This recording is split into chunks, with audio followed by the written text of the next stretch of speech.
Sveiki, mani sauc Dzintis, es esmu no VN Tattoo Liepāja, un šodien es pastāstīšu, kā pareizi kopt svaigu tetovējumu, lai tas labi sadzītu un saglabātu savas spilgtās krāsas. Tetovējuma pareiza kopšana ir puse no panākumiem. Ja ievērosi visus noteikumus, zīmējums saglabās asumu un krāsas daudzus gadus. Pirmais pēc seansa tetovējums tiek pārklāts ar aizsargu plēvi, lai aizsargātu to no mikrobiem un no jebkāda veida berzes.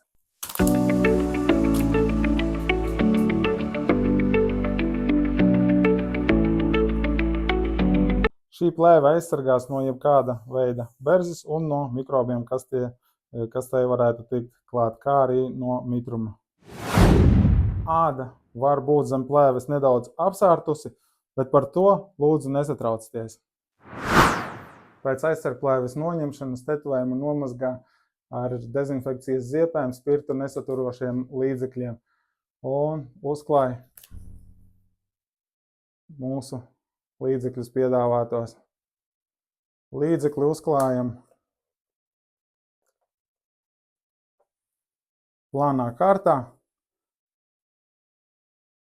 lai mūsu svaigais tetovējums varētu elpot.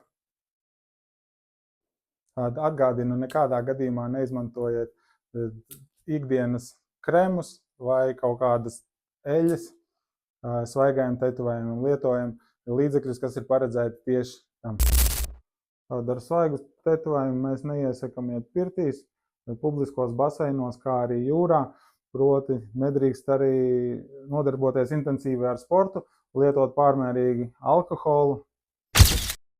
Un, protams, nedrīkstam svaigu tetovējumu kasīt vai aiztikt ar netīrām rokām. Ja rodās jautājumi, droši rakstiet tos komentārā vai zvaniet mums uz VN Tattoo Latvija.